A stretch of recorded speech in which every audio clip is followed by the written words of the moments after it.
Hey everybody, I'm Rather Incoherent, and today I'm going to be making the combined ability tier list. Over the past couple of weeks, I've been going through the game class by class and analyzing all the investigators, and the way that I've been judging them is without looking at their deck building or their stat lines.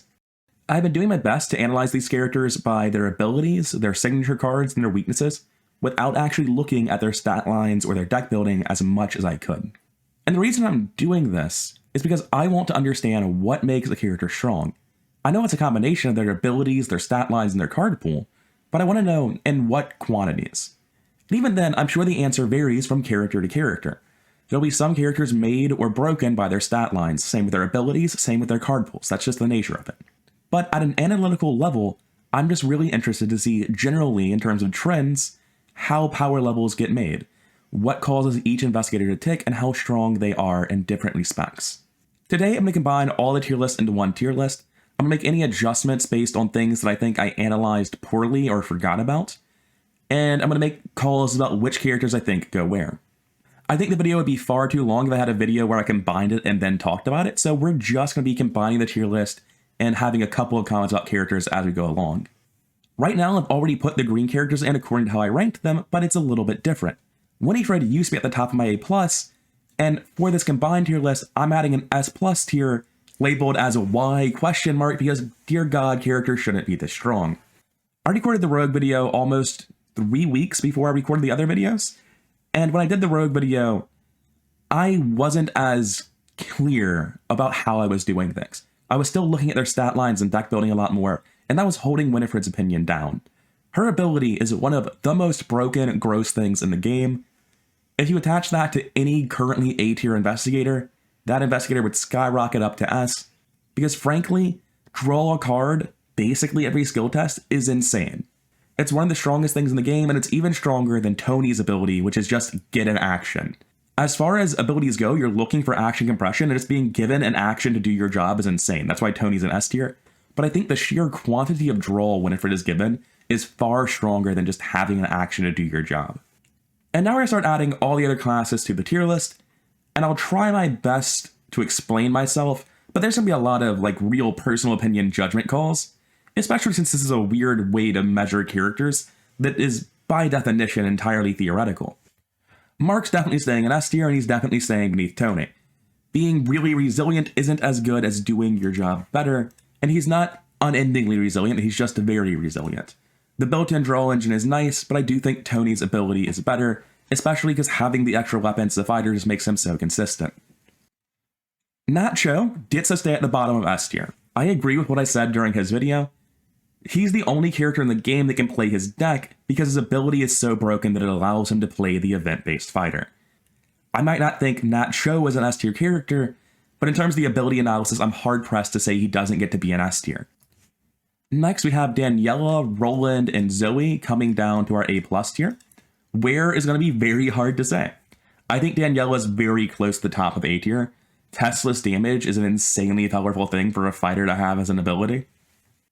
I think Zoe's very near the bottom of A+, maybe not even in A+. And in fact, looking at Finn being down here, I think she's getting booted down to A.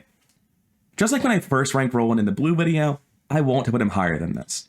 But the S tiers and A+ tiers are so competitive that as much as I like Roland and as strong as I think his abilities are, I think he barely gets into A+. There's no chance he goes higher than this. Compared to the built-in engine of Monterey Jack, just finding a clue and having a gun isn't good enough.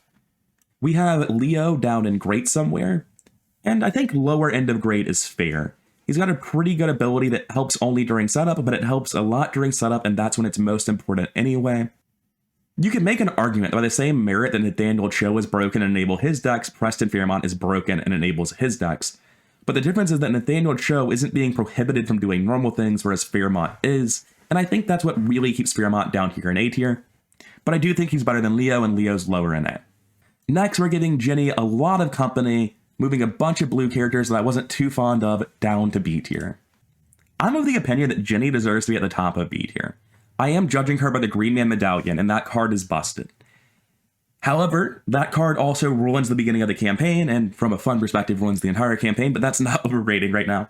The important thing is that it gives you huge amounts of extra experience over a campaign, even though it makes the first couple scenarios harder. And Jenny's weakness isn't that big of a deal. Her ability is helpful, just generally, but not super strong. A part of me wants to put Sister Mary above her. It's very close right now. I think both of these are relatively near the top of P tier. And I'm going to keep Tommy and Carolyn in the same order. What Carolyn's doing is good, it's helpful, but ultimately it's very minor. The thing that makes Carolyn strong is her deck building rules allowing her to excel in her role so much, more so than her ability. I really want to rank Tommy higher than this, but due to his weakness, his ability really does just tend to equate to economy later. And as I said with Leo, economy early is disproportionately more valuable. So even though what Tommy's doing is inherently good, I think most of his strength is in his card pool and his stat line, and while his ability helps, it's hardly what makes him. Next up, we're going to be ranking the Seekers. Originally, I had 4 in my S tier, and of them, Rex is the only one who will make it into S+. I do think that he's better than Winifred. Winifred's going to draw 2 or 3 cards a turn, usually from her ability. Rex is hitting deduction every turn. He's not actually drawing it, he's just generating it for free, but it may as well be the same thing. Harvey is going to be in the top of S tier. If you aren't doing more than he is, you aren't getting into S+. Winifred is drawing 2 to 3 cards a turn from turn 1, and Harvey is only drawing 2 cards a turn once he finds his asset, so I think that Winifred is like my barrier on the other side. They're both very similar in what they're doing. Meanwhile, with my other 2 Seekers that made it to S, I do think they're better than Nathaniel Cho. Nathaniel Cho is very cute in that he so perfectly matches my description of what Broken would be by enabling his gimmick deck, but I don't think he's stronger than the built-in engine of Norman, or just the insane consistency of Mandy's double scry. I do think that on an ability level, Mark beats them because of Sophie. He's got a built-in draw engine too, he's more resilient to the Mythos deck. And the reason Seekers tend to outperform everyone, Mark included unfortunately, is because of their card pool more than their abilities, is I think one of the trends that I've noticed while doing these reviews. Next up, we have the A+ characters of Amanda and Ursula.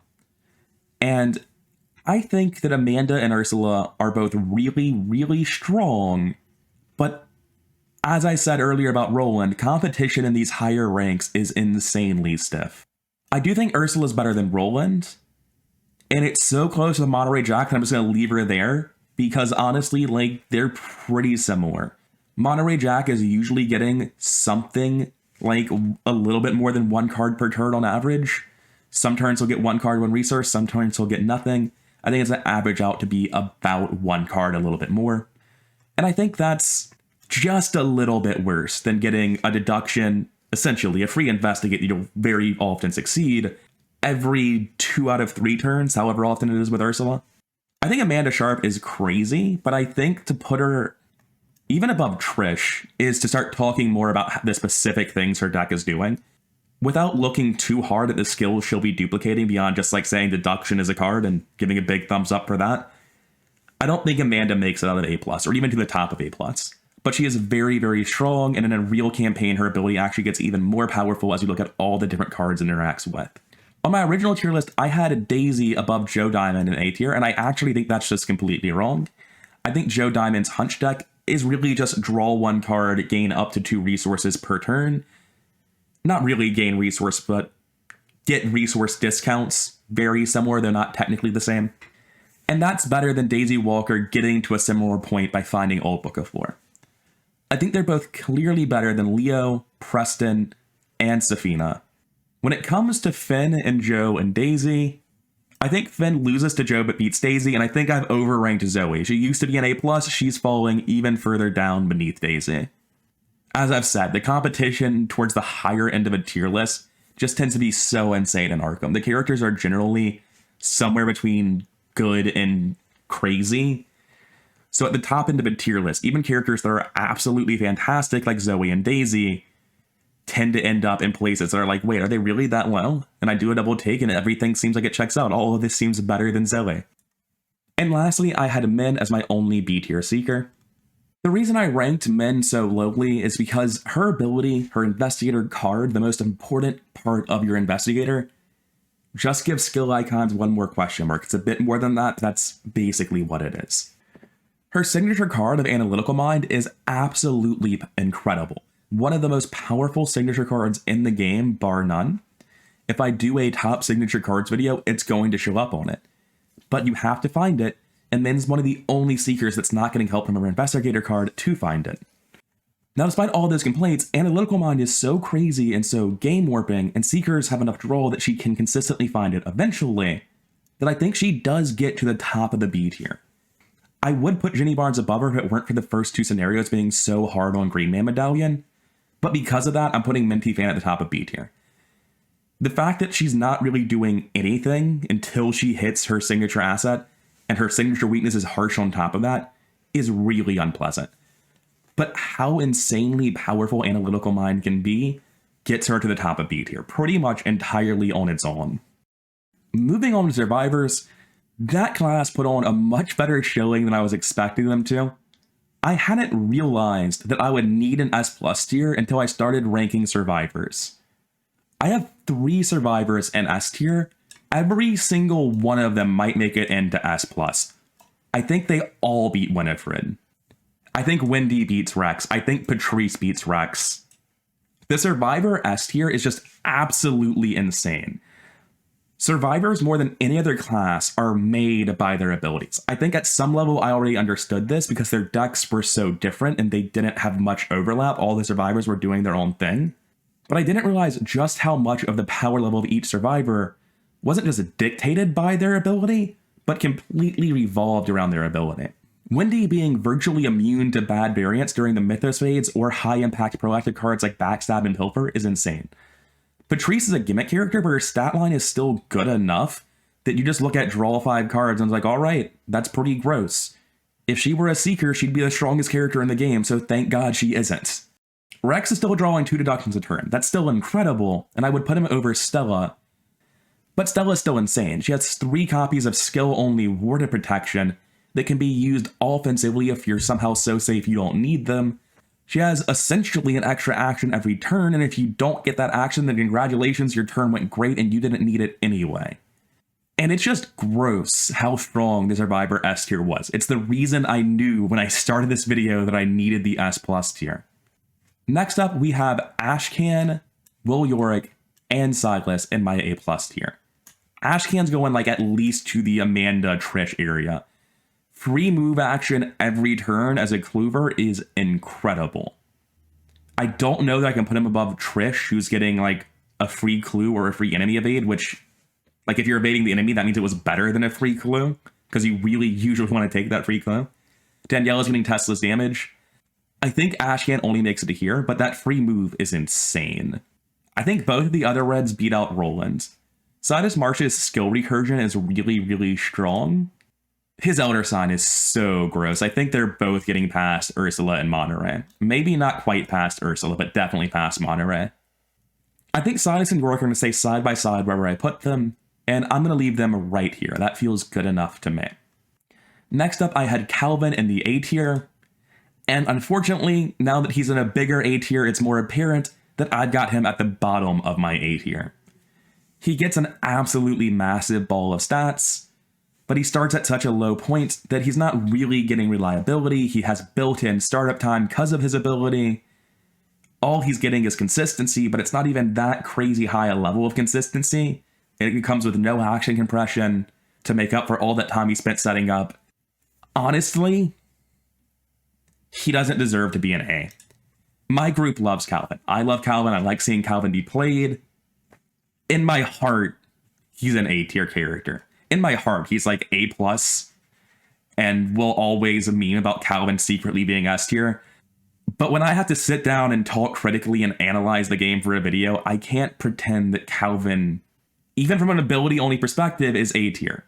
Oh, I can. I did it last video, apparently. But I can't pretend for long. However, one change I'll be making from the previous tier list is that Bob should definitely be in B tier. Somehow, even though I said it while I was evaluating Bob, I instantly just forgot about the fact that Bob is generating free actions. And they're free actions during setup when they matter most. And they can be free actions for your teammates to accelerate them if they're more important than you. Which, unfortunately for non-seeker, non-primary fighter characters, they tend to be more important than you. And I think I'm putting Bob above Calvin. His weakness is scary, but not that scary. The free actions are incredibly nice. They come up with the most important part of a game and never really fully go away. His shrewd dealings lets him play out so proactively for his team, and his weakness really isn't that harsh. And the longer I talk, the more I wonder how I'm justifying not putting him in A tier. above Leo, above Preston, above Safina, above Zoe. Because he's actually just like insanely good.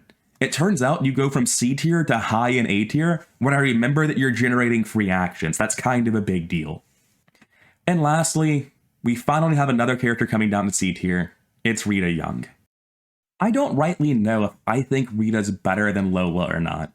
She still has an incredibly mean weakness. Her ability still doesn't do that much.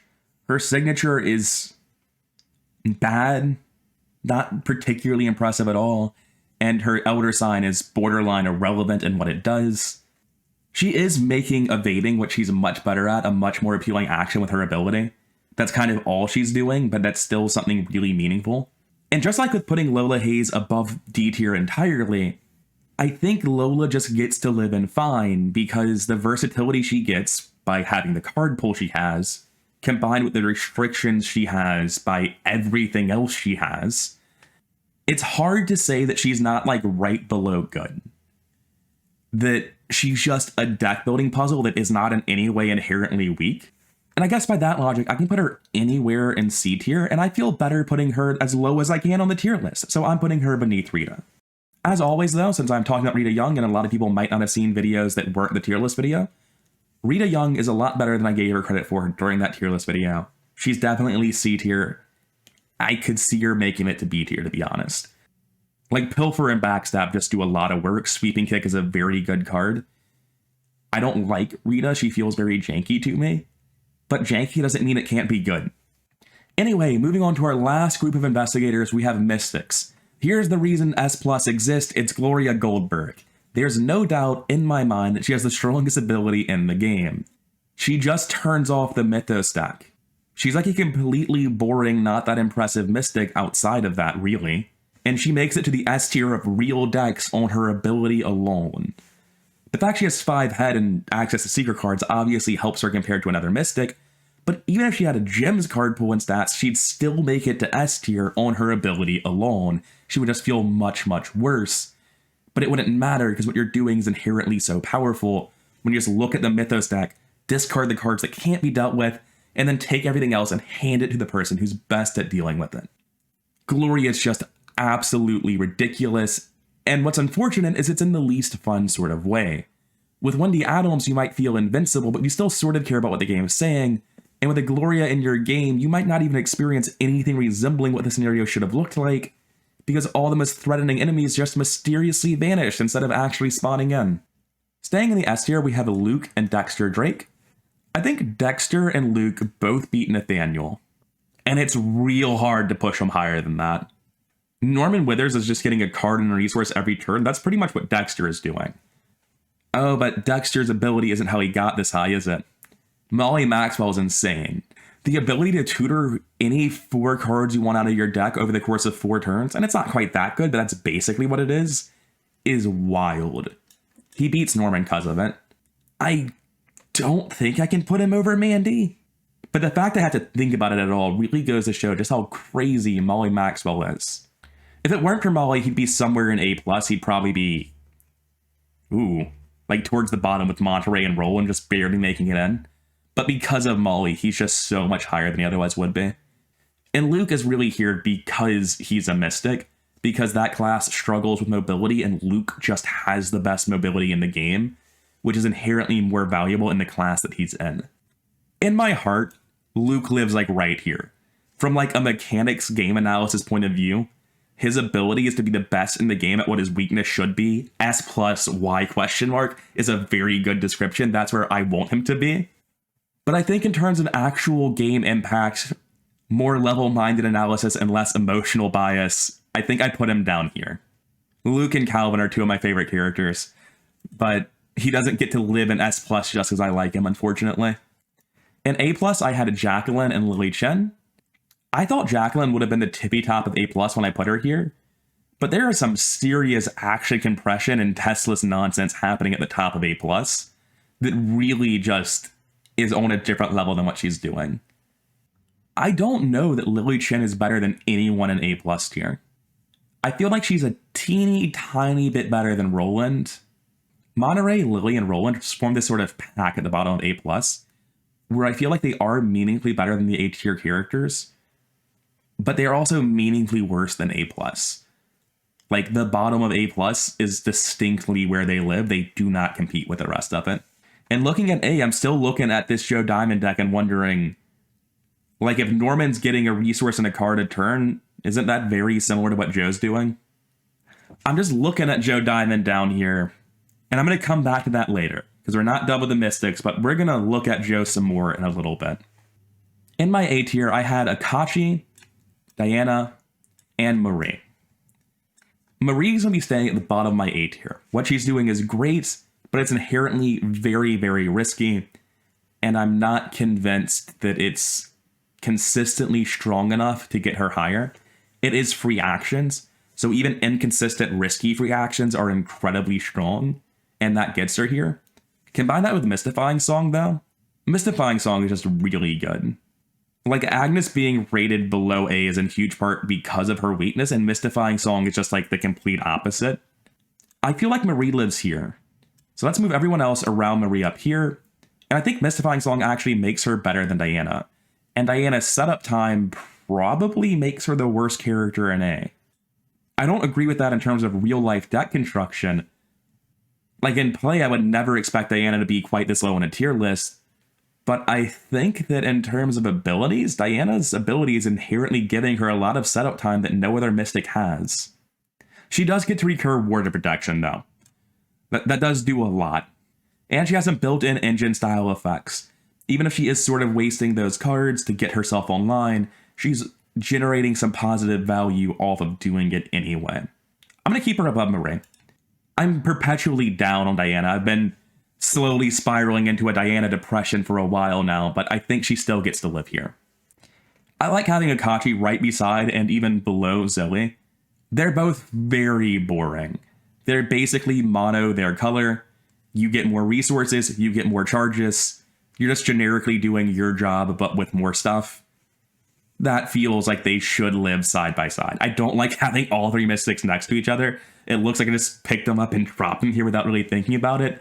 And I'm worried that subconsciously that's what I did. I'm just justifying them staying side by side. But I'm pretty sure I like them being there. In B tier, we had Agnes and Father Mateo. And let's go ahead and get this screen a little bit clearer. Down in D tier, we had Jim. And now looking at this, I think Agnes easily beats Tommy. I'm gonna put a pin in that and go over to Father Mateo. I think Father Mateo is at the bottom of good. His deck building is what gives him all of his strength. Being a four-head Mystic is just inherently good enough. And his deck building is what's giving him the ability to really abuse how good his Elder Sign is. It's not a part of the Elder Sign that he's being able to abuse it like that. I think Father Mateo is receiving meaningfully good things from being Father Mateo. His ability and his asset do something positive. His weakness isn't holding him down. But I honestly think he just gets to beat here by the skin of his teeth. He's doing just enough that I can't call him fine. I've got to admit he's better than that. The problem with Agnes Baker is that I can't pretend there are really good cards in the game that deal horror damage to you and they're under your control, right? A lot of the time, Agnes is going to be taking horror damage randomly, making her ability unreliable, or you have to put a bad card in your deck to use it. And in Agnes, that card is worth running, but it's not that much better than the thing someone else would have used. The difference is smaller than it would have been if it was something that was already good and worth playing. And her weakness is just absolutely savage. I think this is where I want to leave her. I think these four characters are the ones that make it to B tier, but I don't feel great about them. And in fact, that's actually a really good summary of everyone in B tier except for Calvin and Men. And I personally like those characters, so that's why for them. But all the characters in B tier are characters where I don't feel great about them. I can look at them and say they have to be good, but I don't look at them and feel like, oh yeah, this is a thing I really want to do. Dropping down to the bottom tier, is Jim worse than Skids? God, no. Jim is obviously better than Skids. And you know what? On normal difficulty, Jim's going to heal some horror randomly. He's going to negate a couple of skulls that would have been difficult to overcome. Do I just want to commit to there is no D tier and move these people up to fine? I don't want to do that. I want Skids to be in my D tier. Skids is really terrible. It takes you so much experience to get to a point where Skids has the money to use his ability. His ability does nothing during the first most important parts of a scenario. His star is actually really, really good. His weakness is fairly manageable. It's not a huge deal. Am I about to put Skids in my C tier because he has a good star? And because his weakness is manageable? No character is made worse by their ability. I think bad would imply that a character is becoming worse because of their ability, right? And that isn't true. I like this more.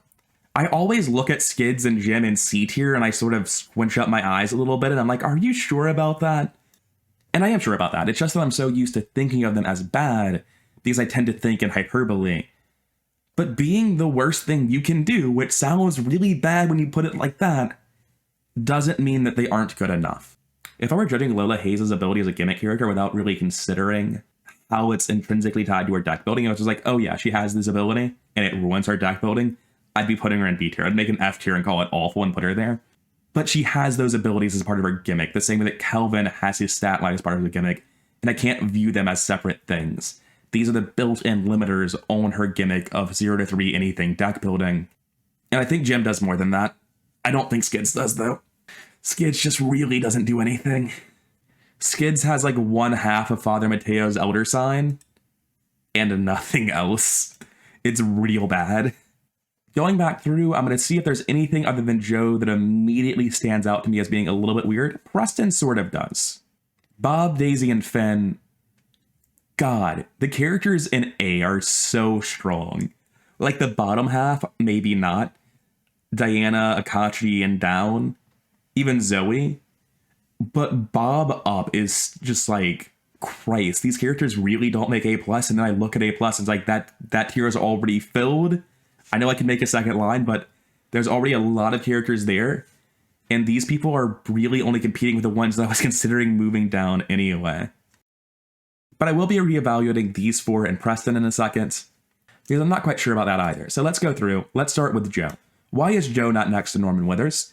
Norman Withers, if he gets his unique asset in play, is able to then use the top card of his deck every turn at -1 resource if it has a cost. Joe Diamond, for the first 11 turns of a game, -1 at random because of his weakness, gets to draw an extra card and play it at 2 less cost. The first 10/11 turns of a game are really important, disproportionately more important than the rest of it. Early advantage snowballs. That's true in Arkham Horror just as much as everything else. Joe has a very similar effect, and he doesn't need to find his unique asset to do it. His weakness is very easy to deal with, and if you don't, that's fine too. Why is Joe Diamond not here unless it's because I'm evaluating the character's stat lines or card pool?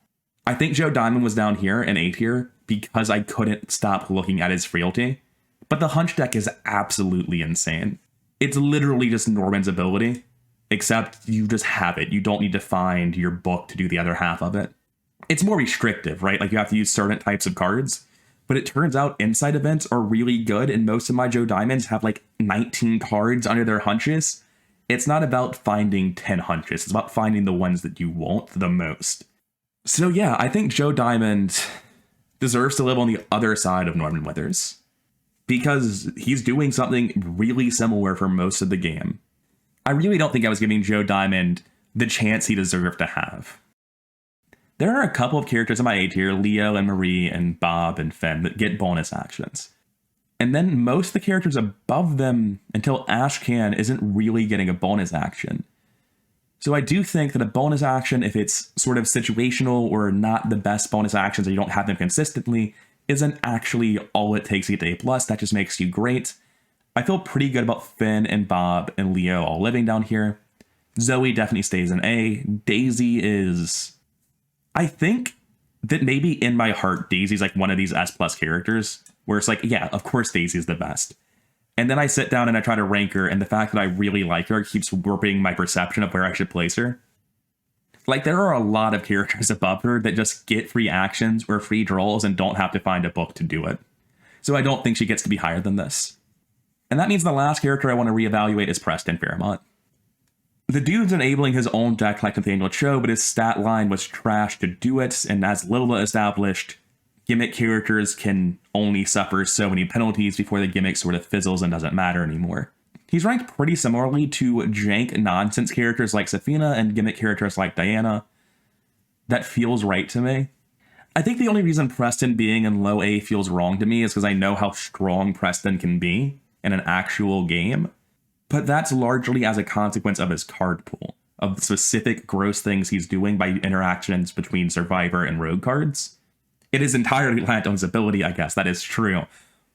But his ability is usually not that good.